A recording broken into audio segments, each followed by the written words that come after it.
to Raw and Nerdy. Hi, everybody. Welcome back to Raw and Nerdy. This is episode number 51. I am Joe the Widget, and I am joined by my fellow co-hosts, my fellow nerds, Extreme, starting with Mr. Rook. What's up, everybody? Got some interesting topics to talk about today, so let's get to it. Don't we always, though? It's like our thing. It's what we do. And I am joined, as always, by Archon. What's up, guys? Back for another week. Get her done. Let's get her done. Get her done. And I was looking when we were doing the show notes earlier that most of all three of us have a lot to say about a particular video game that we've been playing. So I think that's going to be like one of our big topics today. And we're getting into a lot as we go through our week. The only thing I have to say about my week is pretty much that game. And the fact that I worked a whole lot. And I'm going to be working a whole lot next week. So I'll be lucky if I have any time to do much anything. I wouldn't say I have a lot to say about that game, but I did play it. I have a lot to say with you about that game. Yeah, I did play it. So since you're finally playing it, we're going to have a discussion about it. We'll see if I'm playing it or if I just kind of played it. Because yeah, with Shattered Space coming out in 8 days, I don't know how much I really want to get into this game at the moment, because I don't want to like get really super into it and then be like, well, I got to put it down. And then when I have to come back, it's like, now I got to restart because now I don't even remember where I am or how to play.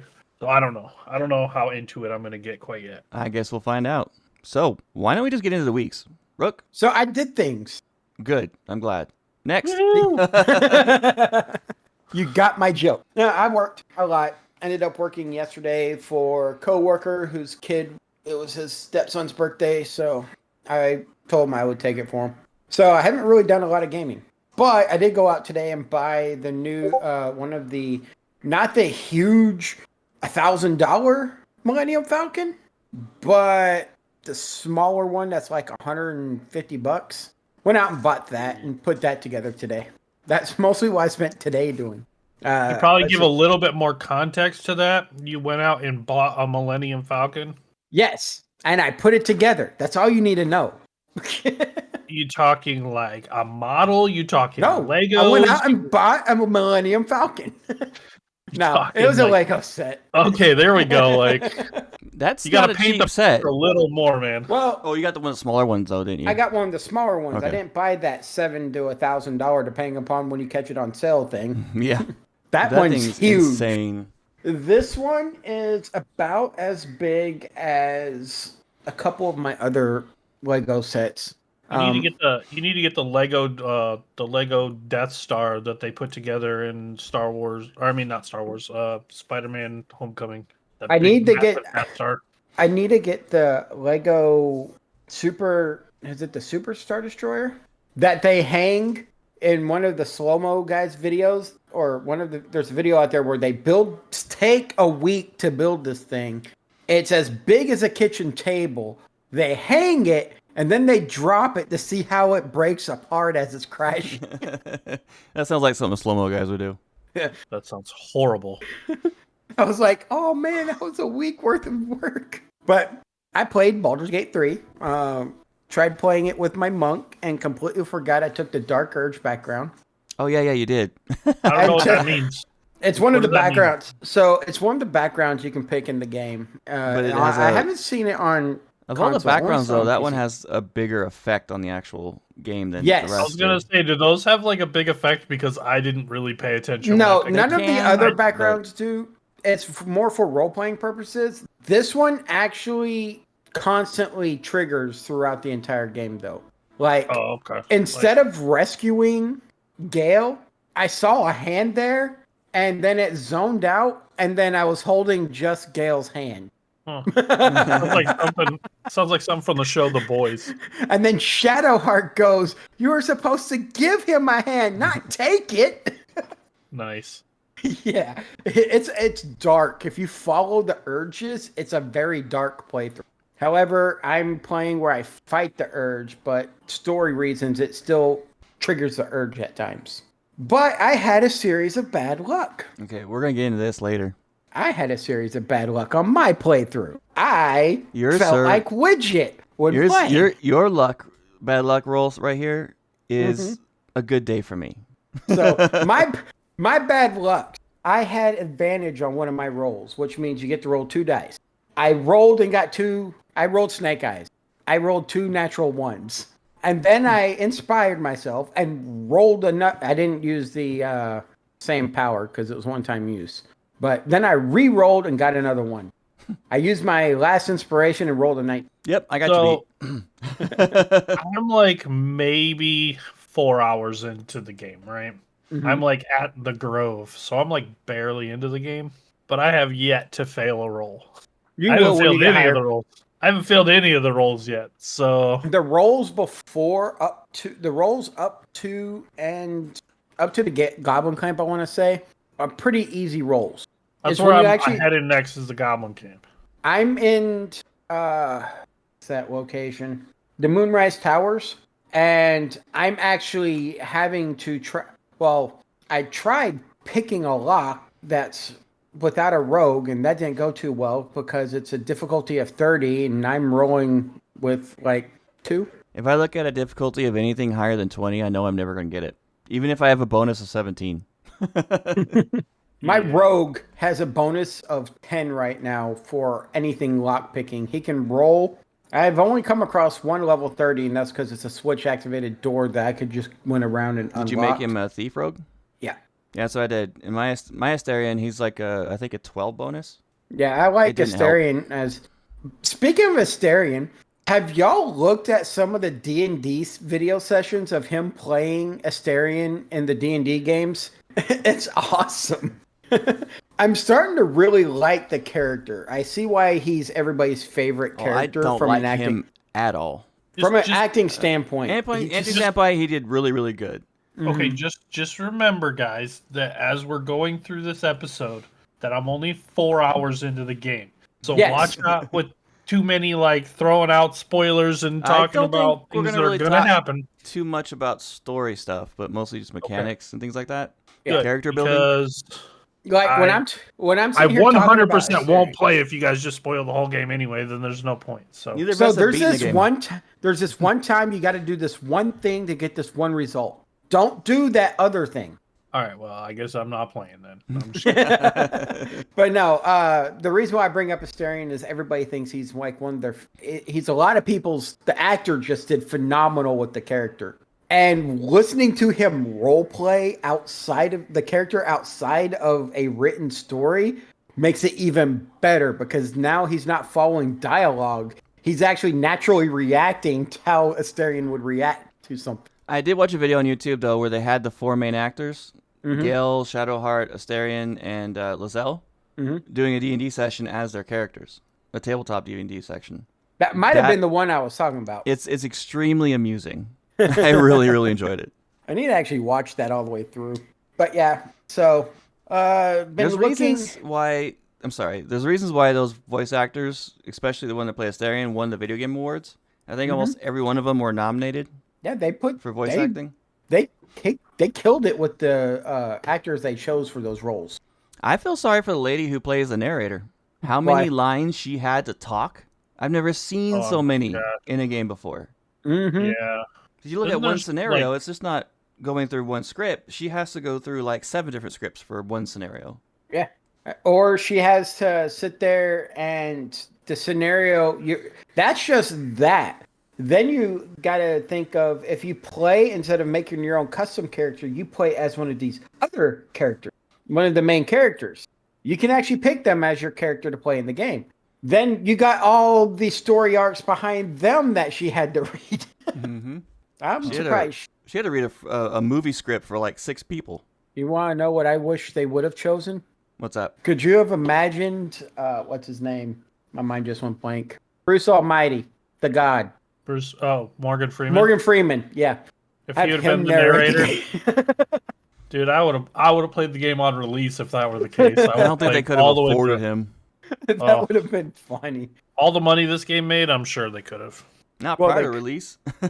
They probably could now. Now, sure, but prior to release, no, they were on tight budget because the games they made before were successful, but not like this one.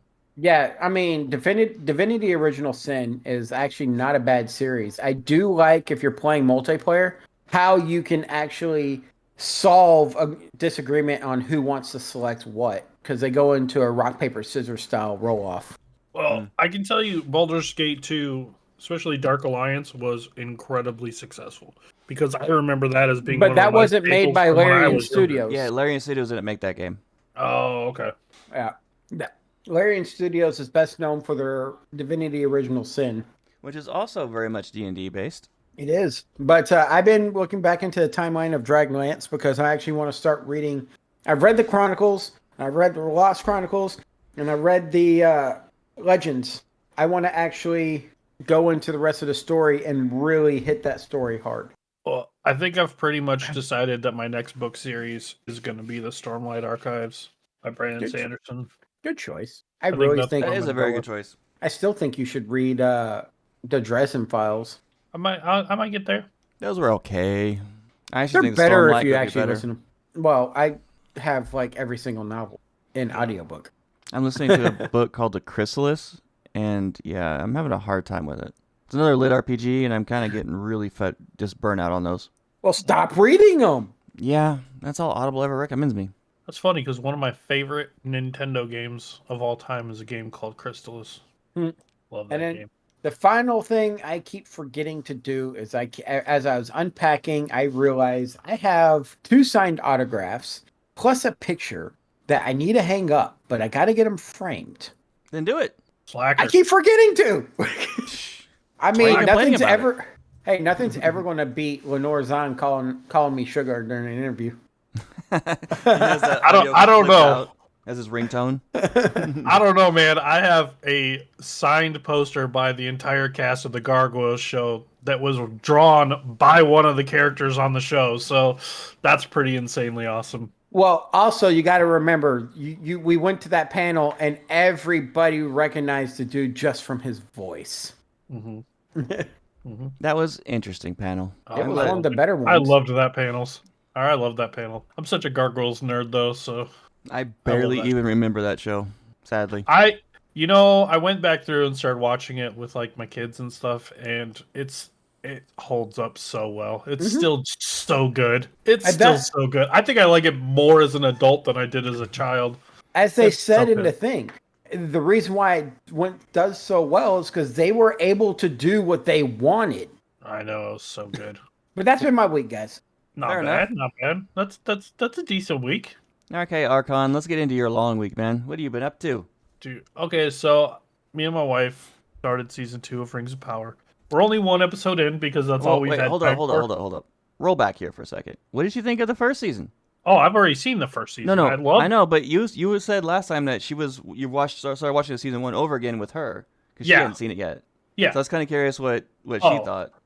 She the entire time we were watching the first season kept saying, "Season 2's already out, right? As soon as we're done with this, we can get into season 2." Yeah, that's always a good sign. We're not gonna have to stop, right? I was like, no, we can keep going. So yeah, she loved it. She's a big Lord of the Rings fan too, so like I knew she was going to like it. There was a few things that caught her that she was pretty I want to say like super surprised by. She wasn't expecting that I liked. I don't want to. I mean, at this point, are we allowed to do season 1 spoilers? Yeah, season 2's out. Okay, That's so fair game. like the whole Hellbrand being Sauron thing, when that got revealed, she's like, "Wait, what?" Yeah. Like she was free.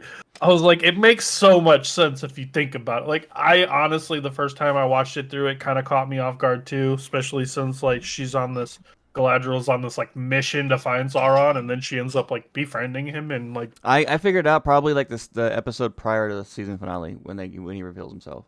Yeah, I did too. I started catching on. Like I think I started thinking it like in my head. It was like I kind of had this little inkling about when they're in that one city and like those guys try and mug him and he just like absolutely wrecks their face and breaks the one dude's arm. I'm like, that seemed a little aggressive. And there was little things that he would say that kind of tipped the hat towards it. Yeah, like when he revealed it, you're like, okay. Like when like they caught the one dude, the Adar guy, and he's like, "You don't remember me?" And I'm like, "Why would he remember you?" Like, Like I started getting like these like feelings, but like my wife was obviously not paying attention to that because it totally like from left field for her. So That's that the was best really thing, fun. though. The first episode of season 2 is amazing. Starts off just with a bang. I really liked it. Have you watched the first episode yet? Oh, I okay. have not. But when you do, yeah, it's pretty amazing. But I It's on did the notice top of my list to do, though. one thing I noticed that kind of irritated me a little, and it's only because it's my wife's fault that this irritated me, is my wife insists on watching every show we watch with the subtitles on. Have to have the subtitles on. Yeah, that would drive me crazy, too. And normally I don't, at least I don't feel like I'm noticing the subtitles. Like, I'm just watching the show and I don't really pay attention to them. But I did notice that in the subtitles, in the first season, it says the elves are speaking like this language, like it starts with a Q or something. But then in the second season, when they're talking, it says that they're speaking in a different language that starts with an S. And I'm like, wait, what? Why are they speaking a different language now? But, like, I wouldn't even have noticed that if the subtitles weren't on. I mean, it doesn't say it in the show. So, Sindarin? yeah, in the second season, it says they're speaking Sindarin. In the first season, it says they're speaking, like, Qualian or something. Yeah, Polyan. Sindarin's actually supposed to be what it is. I think Yeah. somebody realized they screwed up. Maybe. That's probably just a mess up somewhere in the first season. So, I thought that was kind of just odd that suddenly the subtitles changed. But, it is what it is, and I'm glad that they're actually speaking the correct language now. Oh, you're probably thinking of Quenya. Quenya. Yes. Yep, that's what it was. They're related languages in the story. So yeah, then like kind of as the week was going on, I was just playing a bunch of different games and stuff like that, and I'm getting to a point in EverQuest where it's like the next expansion comes out soon, so now everything we're doing is just preparing for the next expansion. So like I've been a little bit, I won't say bored, but like looking for things to do. So I was going through all my Steam library and like looking at the different updates and stuff that different games have put out, and one that came across like jumped out at me was the game Nightingale, which is a game that Wigit and I and a few of our friends played a little while back. It's an early access, open world, like survival type game, kind of like Enshrouded and the other ones.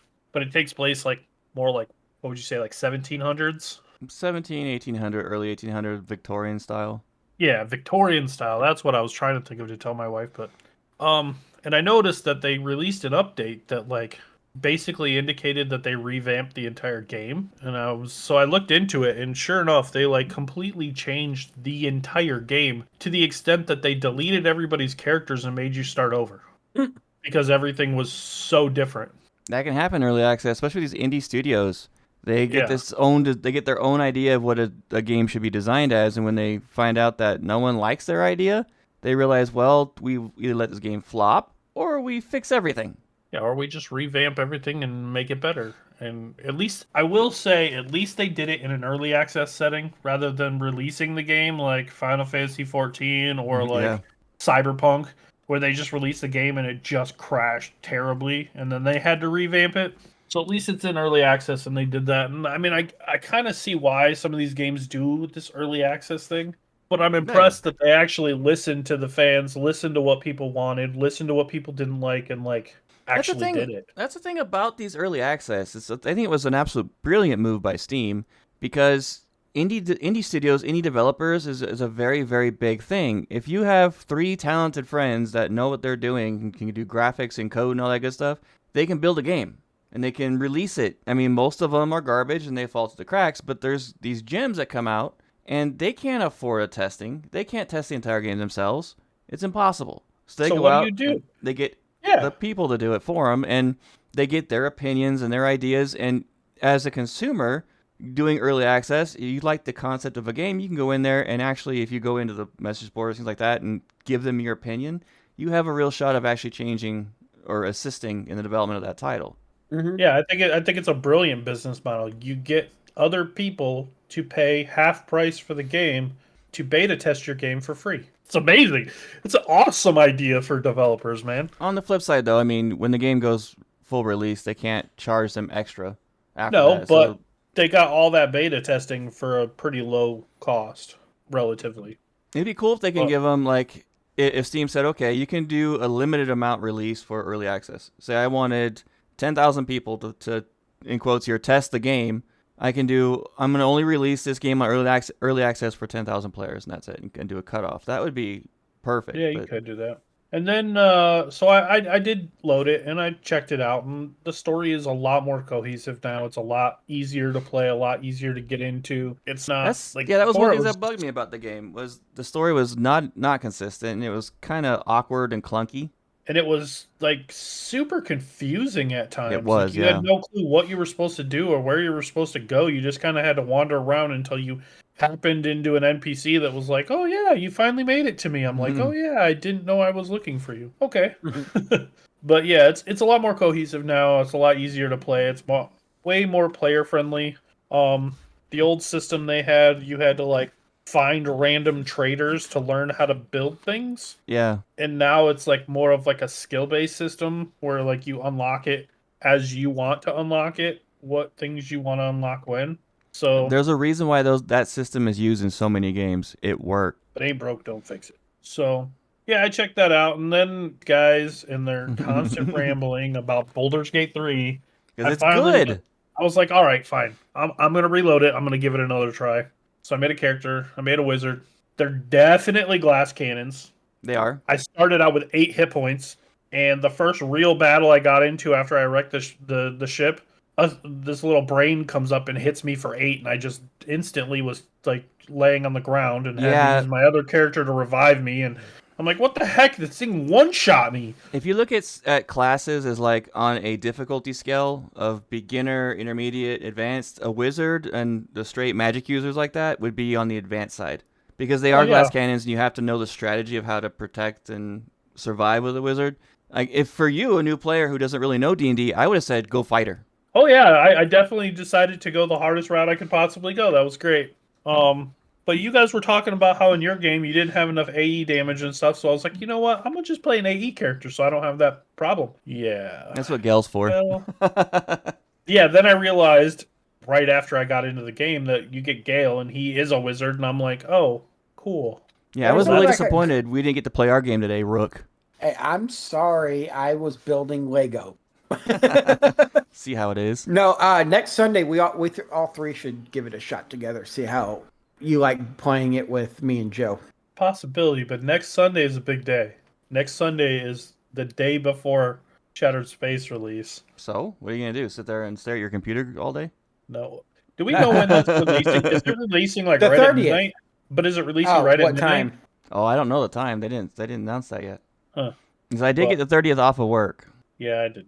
I had to work, but not until the afternoon. So I'll After definitely the get to play. last few weeks I've had with work, I need that day off, and that was a perfect excuse. I worked that day. Remind me later though that I do want to talk to you guys about the launch for that game and stuff. Obviously, this isn't the show for that, but I want to talk to you guys about it. Absolutely. Hey, But later, anyway- don't forget, later you want to talk to us about that. Why am I About not Starfield surprised? Raw, our other podcast. If you are Yep. interested in video games and have wanted to try Starfield or play Starfield, check out Starfield Raw, the #1 Starfield podcast. Yes, we are. But anyway, so I got to level 2, and once I got to level 2, everything changed because then I had like 14 hit points. I can survive hits. I'm just wrecking stuff because now I got an extra spell and all kinds of good stuff. So that it got a little better after Yeah, that. you got to learn the whole system of spell slots and how that works. That gets Yeah. complicated. It's not just a level 4 spell goes in a level 4 slot. You could actually use a level 2 spell, and a level 4 spot to make it that much more powerful in different ways, and it gets complicated. Oh, Heck of fun. That sounds wonderful. But I did realize, I didn't put this in my notes, but I did realize that I kind of messed up the last time I played. So the last time I played, apparently, like, the stars aligned and I just went, like, the perfect way. Because I ended up in the grove and everything, and I'm like, oh, cool, and I'm just fighting things, and I'm getting wrecked, and I'm like, why am I getting wrecked so bad? Well, I realized this time, because I wandered a little bit more, that I never got Gale last time. I never saved Lizelle last time. I never went that direction, so I never saved half the party. So I'm sitting here fighting with just me and Shadowheart and You need what's a his full name? party. Astarion. It's just the three of us, and that's all I had. And I'm just like, what in the world? Like, why do I have nothing? But My monk, for the longest time, had no Gale, so by proxy, I had to rescue Lizelle. But normally in my solo How did you- playthroughs, I kill her. yeah, I could have killed her, but I was like, nah, she's pretty cool. You actually get a lot of different people you can use in your camp down the road. In the beginning, though, you got the 4 primary: Asterion, Shadowheart, Gale, and Lizelle. Mm-hmm. Right. I got all them this time, and then I like fell into like this little chapel and was wandering through there and beat the guys in there, which were difficult, but I managed to beat them and wandered on through and saved Lizelle. And then Widget's like, "Hey, did you get the guy while you were down there?" I was like, "What guy?" While I was down there, You I know, was the like, guy "The only that's thing." critical for your game.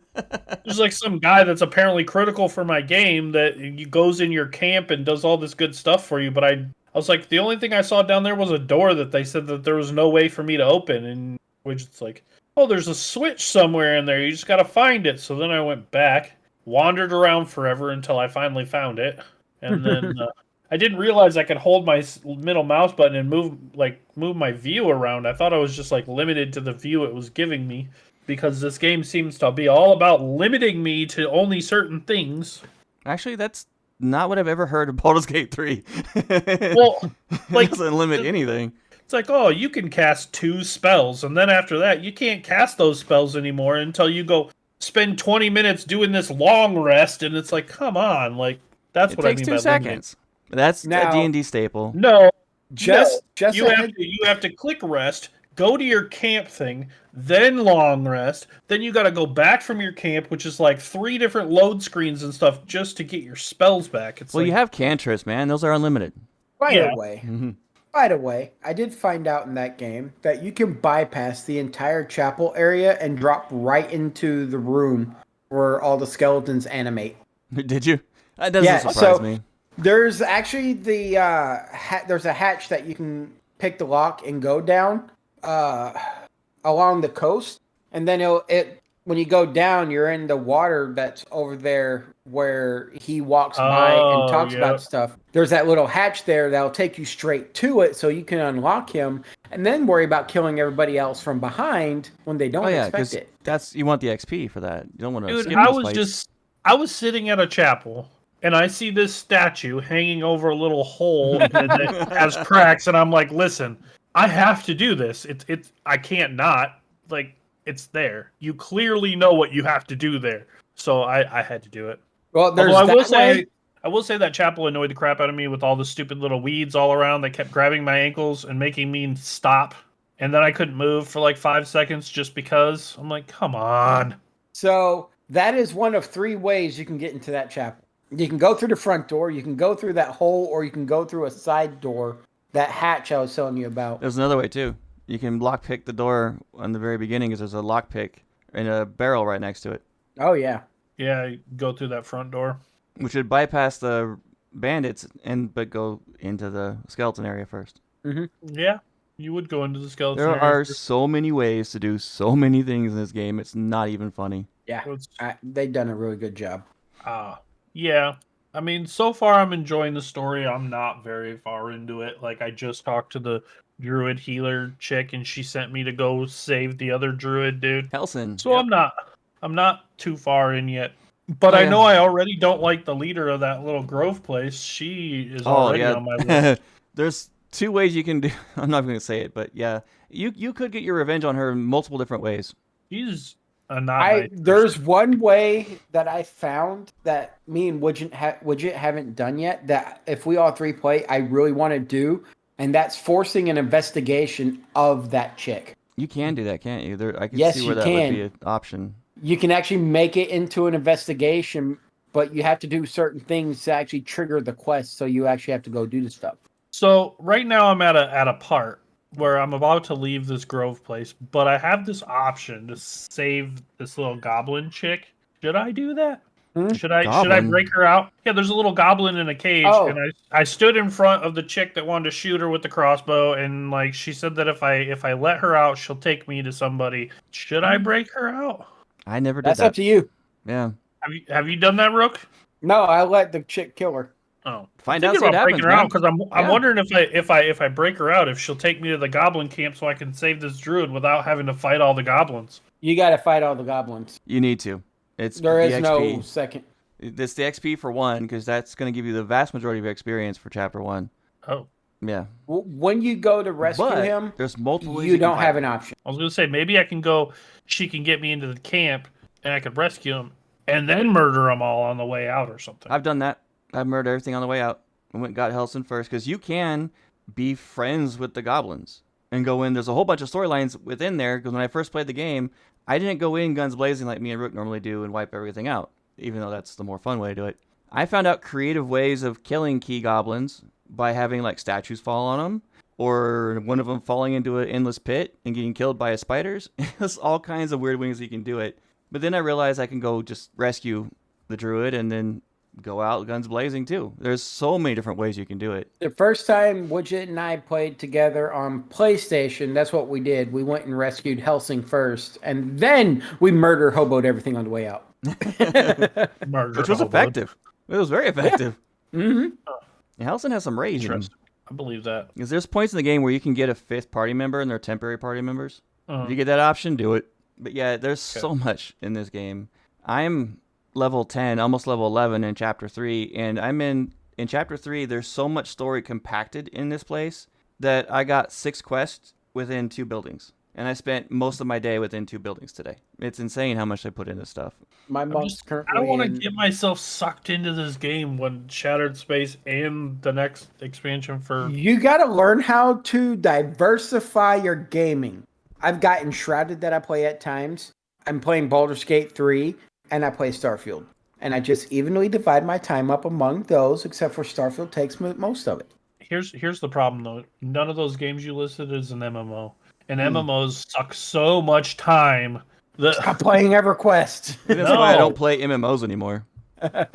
It's called EverQuest, not Stop After a Little While Quest. Hey, I'm getting back into WoW Classic because Rabbit wants the game with me in WoW Classic. Oh, no. Don't do it. Don't get sucked into that rabbit hole. Don't. See what I did there?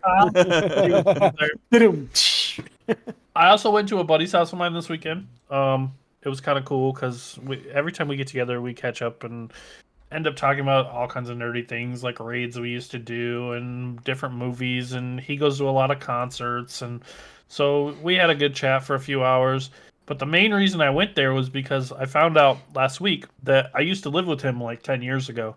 And he still had my golf clubs down in his basement. And he's like, yeah, just come and get them. So I went and we caught up and we hung out for a while. And I got my golf clubs back.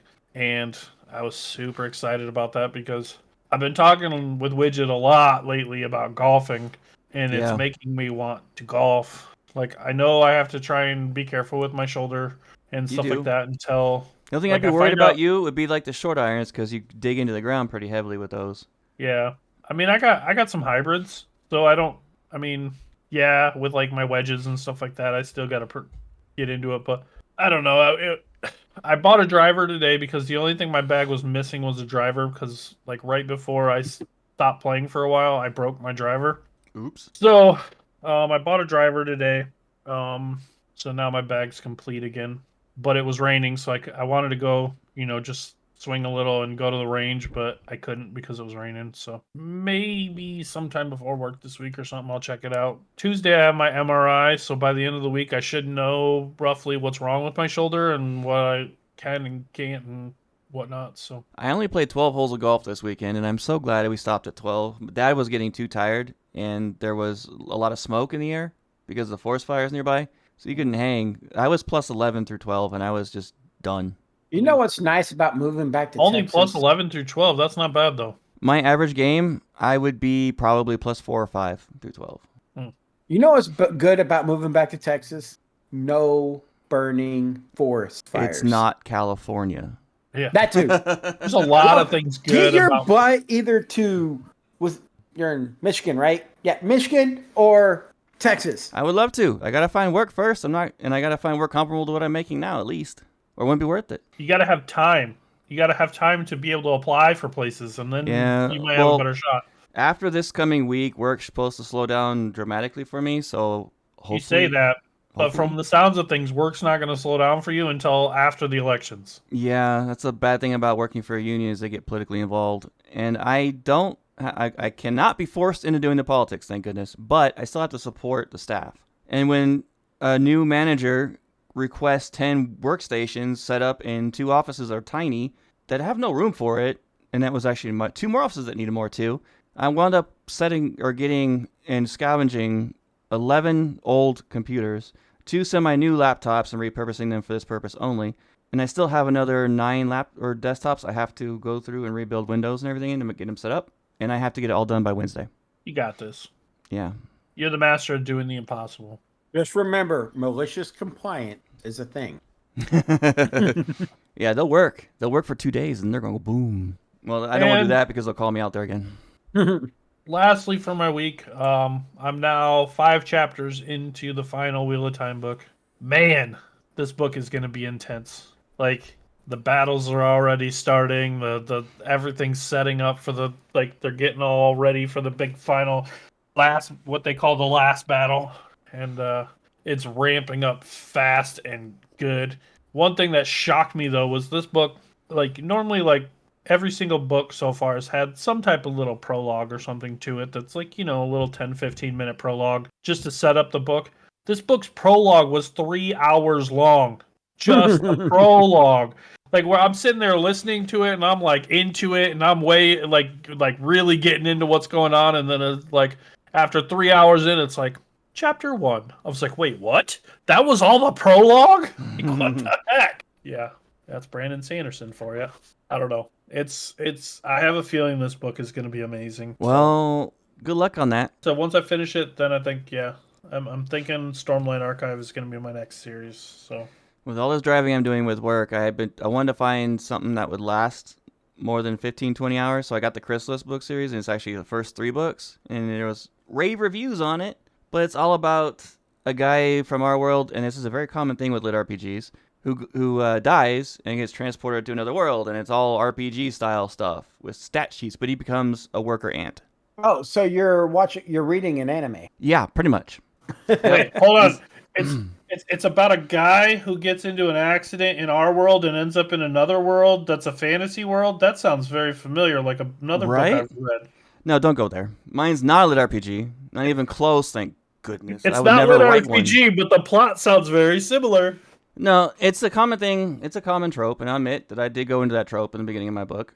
Well, but I had it set up that way. Reason. Yeah, I had it set up for that way for a very big reason, actually. And if you read the book, you'll know. Tropes are tropes for a reason. But he becomes a worker ant inside of a dungeon underground who gets separated from his colony. He's a baby worker ant, and he's trying to figure out how to become, using his venom spit. And if he kills... Oh, you're talking like a literal ant. Yeah, a literal ant. An actual 6-legged ant. Yeah. I couldn't get behind a monster ant, by the way, but still. So the name of this anime would be I was killed in the real world and got reanimated as an ant. I got Ant Quest or Ant Life or something like that. I got reanimated. There you go. That's the winner. That's what they should have named the book, Reanimated. See, the book also had one of my favorite narrators in it, so I thought, okay, I'm going to give it a shot, but he's talking in a really, really bad British accent. Who's your favorite narrator? It's one of my favorites. I'm looking it up. Hang on. Morgan Freeman. That was another thing that drew me to the Stormlight Archive, is because it's done by Michael Kramer and Kate Redding, and they're my favorite narrators. Jeff Hayes and Annie Ellicott. I listen to a lot of their books. Jeff Hayes is extremely good, but the accent he's using in his book is just throwing me off hardcore, and only with the ant. When I was deciding what book to series to do next, I was going through different series and stuff, and when I came to the Stormlight Archive, I noticed that it was narrated by Michael Kramer and Kate Redding, who's the same one who does all the Wheel of Time books. And I'm like, yep, there's my winner. I was like, they're one of my favorite narrators, so I was like all about that. So guys, my week, like I said, was all about work. I listened to Chrysalis, and I'm still very at odds with it. And I decided to finally get a chance to play Baldur's Gate. For the first time this week, other than Starfield, which I played all day yesterday, I got into Baldur's Gate. Well, Widget, should I call you Widget, or should I just call you Will Wheaton? No, Will Wheaton's got nothing on me, dude. No, I'm a firm believer you ain't got nothing on Will Wheaton. I don't know. I think if him and Will Wheaton were to play a game of D&D together, it would be the worst game ever. It'd be a roll-off. It would be entertaining to watch. It'd be entertaining to watch, but it would be the worst game ever. What we need to do is get Critical Role to invite Widget and Will Wheaton on and have them as guest players and just see how bad the rolls get. The challenge of the bad luck. Let's see which one does worse. Okay. But I am happy about your bad luck this weekend because you picked my Vikings to lose, and yeah, I'm glad you did Well, because I don't count that as luck because that's a lot of stats and stuff like that, and it's just I do a lot of research, and my research said otherwise. And well, I'm glad that's the one game I was glad that I did not get right. I was not happy about some of the other ones I didn't get right. So what you guys don't know is that we started doing a little picking game between me, Rook, and Archon, and my dad jumped in, and I'm regretting that my dad jumped in. So we do our NFL picks for the week, all the games, and we're just getting it who gets who gets bragging rights basically. I might do something special for the winner at the end. Right now, your dad's got the bragging rights. Yeah, right now he's kicking our butts. As of before the Sunday night game, let me just go into this really quick. I am at 6 wins, 7 losses, so I'm tied with Archon at 6 wins, 7 losses. Rook's at 5 wins, 8 losses. My dad's at 10 wins, 3 losses. Apparently, your dad pays more attention to football than we do. He was just, I was like, I mentioned it when we were playing golf. He's like, oh, can I get into that? I want to do it. I don't see why not, sure. And then he comes into my room after golf and was like, hey, can I do those picks really quick? And I said, yeah. And I pull up the sheet and he's just, well, I don't know. Maybe this one. Maybe that one would win. I'll pick that one. either he's faking it or it was just complete luck. Currently, it looks like the Chiefs and the Falcons are going to be tied going into halftime. So I'm the only one that picked the Falcons, so that's going to be a thing right there. Either if the Chiefs win, I'm going to be in last place, tied with Rook, going into next week, because we all picked the same teams for the Monday night game, both Monday night games. So it doesn't matter. I mean, it'll matter in the long run, those wins or losses, but for this week, it doesn't matter. The Chiefs and if the Chiefs lose, then Rook will be in last place all by himself. I'll get second place. And Rook will be in last place all by himself. But so after the complete dominance that was the Vikings today, are you going to bet against them next week? Depends who they're playing. I haven't looked up the list yet. I'm going to later on. They're playing the Packers. Oh, hell yeah, I'm bagging against them. I don't think the Packers are going to beat them unless Jordan Love comes back, but I don't know. So you're going with the team you like rather than being smart and trying to get a winning pick. Well, from what I heard today is that Love is coming back next week. So I would actually legitimately bet for the Packers regardless because they have a team that could challenge the Vikings. We'll see. So I'm that guy that'll sit there and pick Cowboys no matter who they're playing. Yeah, right. See, that's what I am with the Bills, though. I'm that way with the Bills. I unfortunately picked the Cowboys to win this week, and I shouldn't have. I don't know why I picked the Cowboys to win. Anyway, they should have attempted that 67. No, actually, Archon, you did not pick Dallas. I didn't. Let me see. I picked Dallas with Rook, and you and my dad. Let me see. I'm looking for that game. Where is it? Yeah, you and my dad picked Baltimore. We did? Yeah. Oh, I did pick Baltimore because I was thinking that after losing their first 2 games, they were going to come out and actually have something to prove today. Yeah, we had 4 games where one person picked differently than everyone else, or 5 games, and only 2 of those games, the one person who picked got it right. Yeah, you're probably the only person on the face of this earth that picked the Giants to win today. Yep. Who all picked Tampa Bay to lose today? Nobody did. We all picked Tampa Bay. That was one of the few games that we all picked. See, all of us picked the Jets to win, which was that one. The other game that we picked for everybody to win was Tampa Bay. The other one we picked for everybody picked the same one was Green Bay. Got all that right. The one that we all picked again that we all got wrong, Las Vegas versus Carolina. Yeah, because Carolina is usually the most horrible team. They are the most horrible team. I don't know how they won today. I'm telling you, there was a lot of upsets. I'm hoping that the Chiefs lose tonight. We'll see. Yeah. So let's talk about bad luck because the show's already nearly done. Let's get back into your bad luck. So here's what happened. I did a maid shop, which is a huge thing. It's one of the things that took a lot of my day today because I had to constantly reload to get. It's a long story itself. But anyway, got done with that finally. Went to another building to go into a little basement as I was exploring. And when you go in, there's an immediate perception check. Everyone in my group fails. Now, mind you, my rogue, Asterion, is a +7 to perception and fails. He fails more than anybody else. So I feel like, forget about it. So I went into a hidden room, and there's 2 locked chests.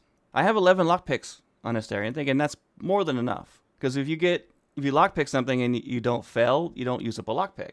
Only when you fail do you lose it. These 2 locked chests. So I go to the first one, and it is a requirement of 15 to unlock. So I'm thinking, okay, probably some good stuff in it. My rogue is a plus 13. So the only way he could fail, this is all based off of a 20-sided dice, all right? The only way he could fail is if he rolled a 1 or a 2. And how the plus system works in D&D, if you guys don't know, is it's like bonuses based off their certain traits and abilities that the character has, and it gets added on top of your number of the dice. So if I roll a 1 or a 2, I get less than 15. No, it's 12. Sorry, his bonus is 12, not 13. Sorry. And it was a 1 or 2. I got, my first 2 rolls were a 1, a critical fail. The next 5 rolls were a 2, then a 1, then a 2. And this went on for the entire 11 attempts where I lost all my lockpicks trying to unlock one chest where I needed a 3 or higher on the dice to win. You don't have the gloves of, there's a certain set of gloves you could have gotten that gives you cat's grace, that gives you advantage on all dexterity checks. You don't have that, do you? No. You really need those. I need everything that is going to increase my luck because it's insane. I rolled back 20 minutes because of the last save I did because I was just ticked off because my luck was like this the entire day. Had to go back through that entire tower again, failing all my rolls again. Finally got through that again, and it took me 40 minutes this time to get through that part, not 20 minutes.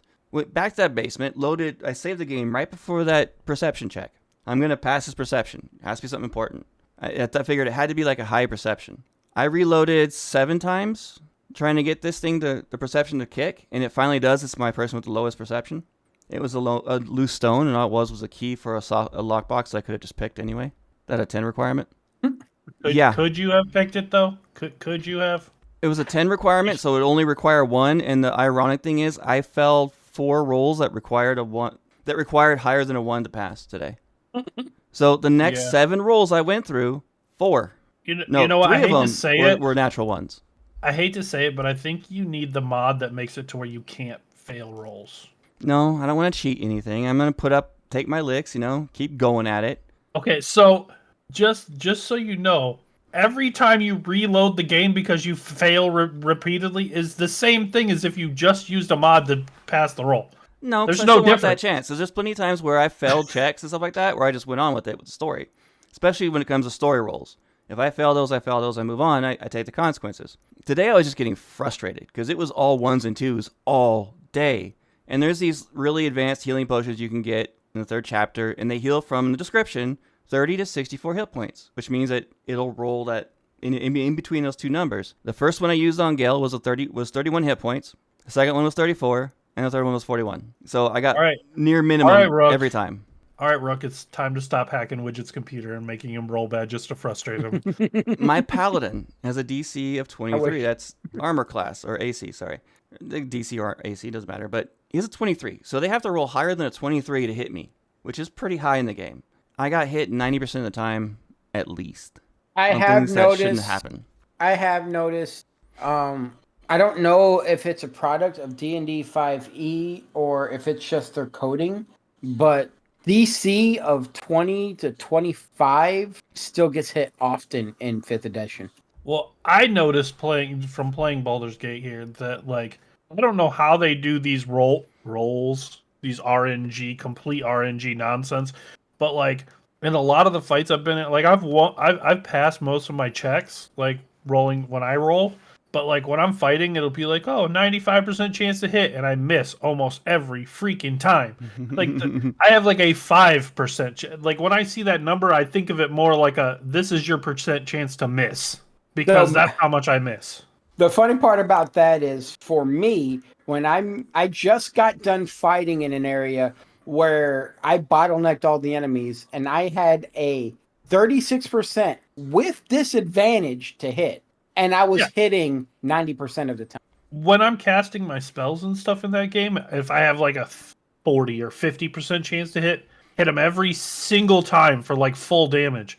But if I'm shooting something with my bow and have an 85% chance, I miss every single time. Well, I noticed that you also got to worry about their base stats. I finally got my rogue to 19 dexterity and my paladin to 19 strength, and every hit now is 95 or more on the chance, and I hit almost every time now. It's very rare now when I miss with those 2 characters. But everything's roll based in the background. So when you attack someone, you have to roll higher than their armor class, Once you do that, it say, okay, it's a hit, fine. Then you have to roll for damage between 1 and 4 or 1 and 16 or 2 and 18, whatever. Right. Most of the time, I'll get low end on my hits. It's just But a at least you're given. It's going to hitting. happen. And every time they hit me, which is almost all the time, it's going to be the high end. I'm just got to plan around it. That sounds fair. Yeah. Luck in this game, like luck for me in every game is the same as this. It's notorious in Starfield. It's notorious in every game I've ever played that it's going to be the worst possible.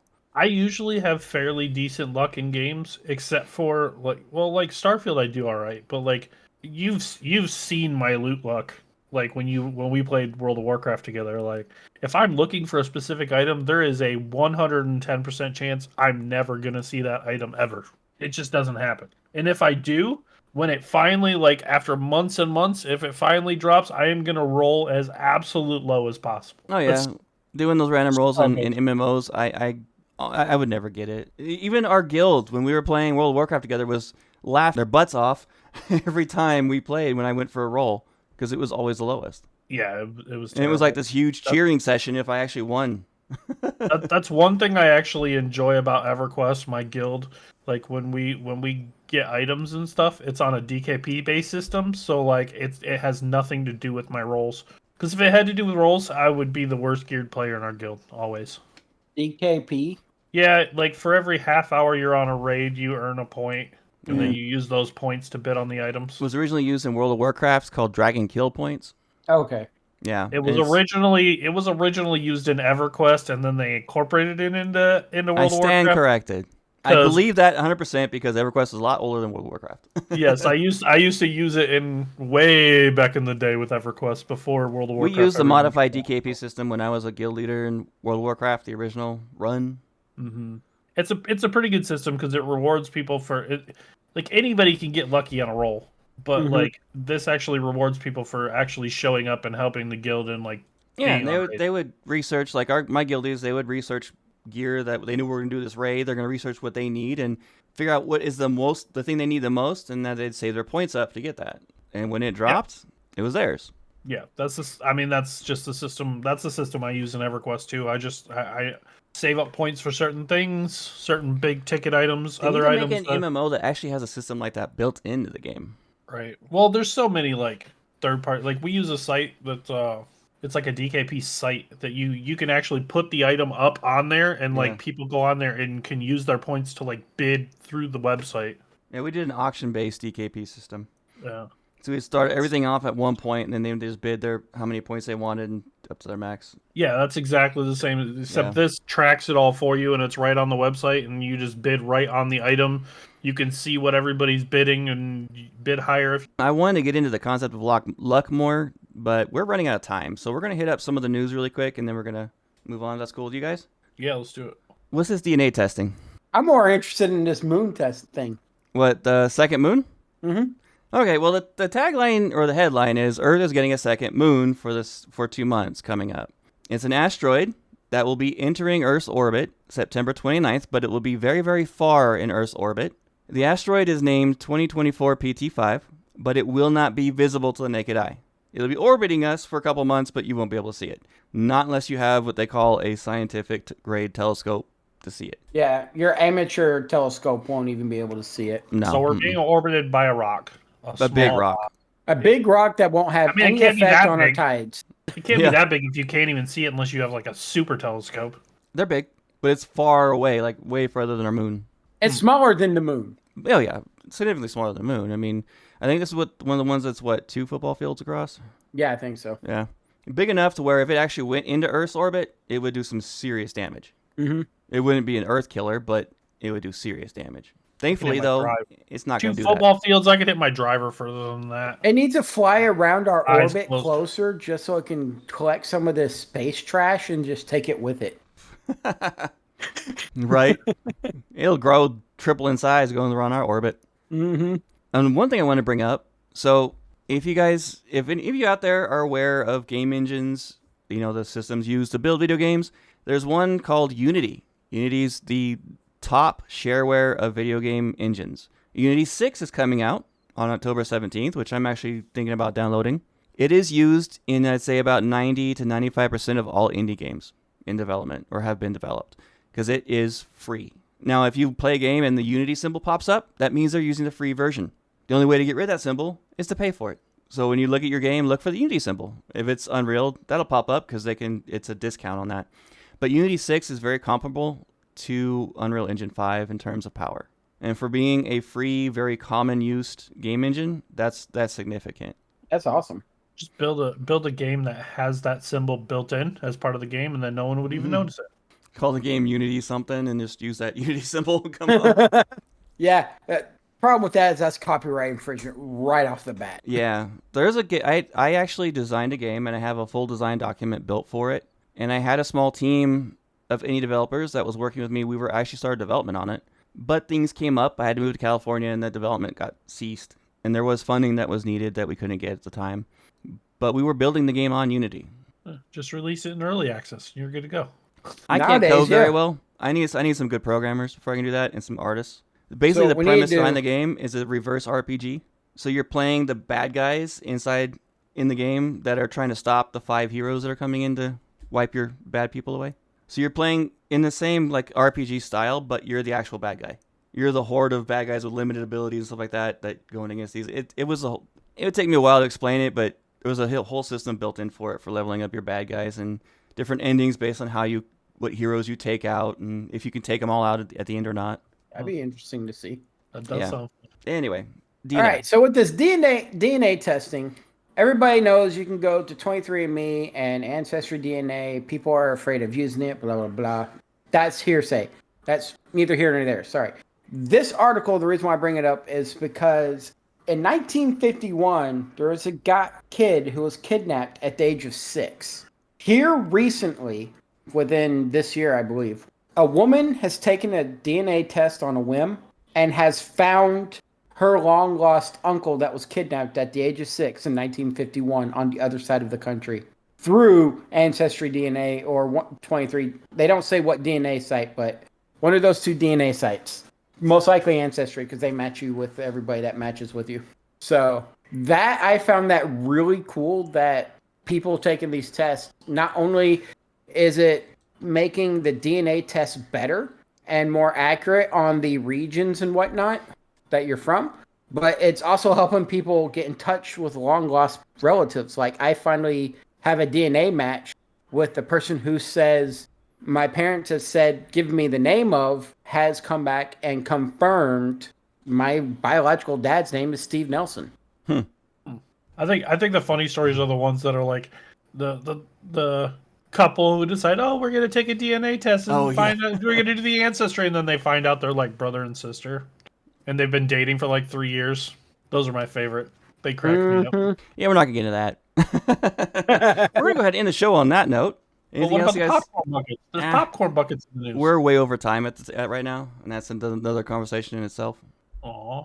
Yeah, because I want to talk about the Alien and the Dune popcorn buckets together. So we'll take a note of that to put in next week's episode. And the Deadpool and Wolverine popcorn bucket. Oh, yeah. That's the best one. If you guys want to reach out to advertise with us, to do anything business or recommendations for the show, podcastraw@gmail.com. If you're interested in becoming a guest on the show, doing something nerdy yourself, email us, or you could also go on our Discord and reach out to us directly. Our Discord is discord.gg/raw podcasts. It's the place to be. Join the community. Our Twitter, @podcastraw. Our Facebook is Raw Podcasts. Our Instagram, Raw Podcast 1. Thanks for the enthusiasm. I appreciate it. And you can follow us individually. I am at the Wigit. Welcome. THEWIGIT. You can find me almost everywhere as Tomcat213 or some variation of, or you can find me on Steam and X as Rook213. And you can find me on social media as the Archon606 and on video game platforms as Quick UWICK_D_606. Thank you so much for listening and stay nerdy out there. Y'all stay nerdy now. You hear? Have a great week, guys.